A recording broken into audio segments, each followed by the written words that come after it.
ఏ పాట తప్పునా సాపాట తప్పదు, అవునా?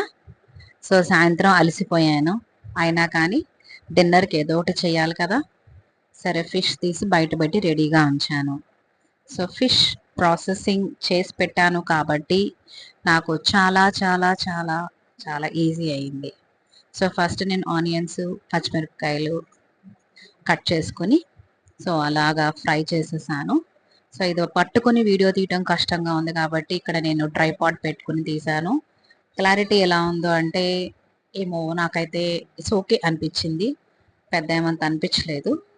సో ఈరోజు వంట చేస్తూ కొన్ని అనుకున్నానండి చెప్పాలి మీకని. ప్రతిరోజు ఏదో ఒక పని చేస్తూ ఏదో ఒక కష్టం చేసుకుని బ్రతికే ప్రతి మనిషిలోనూ ఏదో ఒక చిన్న చిన్న ఆశ అనేది ఉంటుంది. సో ఆశను బట్టి మనం ముందుకు నడుస్తూ ఉంటాం. గమ్యం చేరతామో లేదో తెలియదు కానీ నడక మాత్రం సాగిస్తూనే ఉంటాం, అవునా కాదా?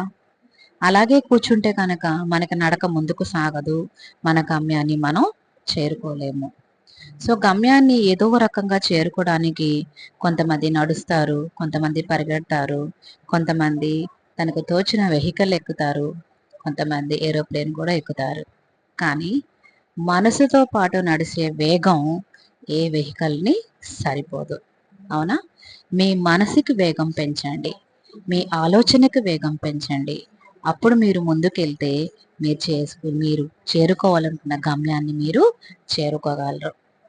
సో ఫిష్ ఎందుకు నేను ఎక్కువగా ప్రిఫర్ చేస్తాను అంటే it is really a very good source of protein.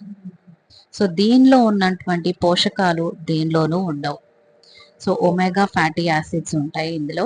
Omega మీకు తెలుసు కదా ఎంత మంచిదో మీ స్కిన్కి. ఒక్క టాబ్లెట్ వేసుకుని ప్రతిరోజు మీరు don't become so this thing to tablets. So tablets అంత మంచిది కాదు. మీకు rich protein and omega fatty acids right ఫుడ్లోనే దొరుకుతున్నప్పుడు మీరు ఫుడ్ని ప్రిఫర్ చేయడానికి ట్రై చేయండి. సో నేను మోస్ట్లీ వీక్లో 2 times నేను ఫిష్ వాడతాను. So it's really very good for health. And స్వయంగా నేను మహంతి మార్కెట్కి వెళ్ళి అక్కడ ఫిష్ని నేను ప్రొక్యూర్ చేస్తాను. సో మన ముందు మనకు నచ్చినట్లుగా మనం డ్రెస్సింగ్ చేసుకొని మనం కోరుకున్న ఫిష్ని మనం కొనుక్కుంటాం అనమాట అక్కడికి వెళ్తే. సో మీరు మిమ్మల్ని వెళ్ళమని చెప్పట్లేదు. తెచ్చుకునే సోర్స్ ఉంటే కనుక, తెప్పించుకునే సోర్స్ ఉంటే కనుక బెటర్ ఆప్ట్ ఫిష్. సో ఇవాళ నా ఫిష్ కర్రీ ఇది. మీకు నచ్చిందా? సో నాకు ఇలా కలర్ ఉండాలి, ఆయిల్ ఉండాలి, అండ్ అండ్ ఎవ్రీథింగ్.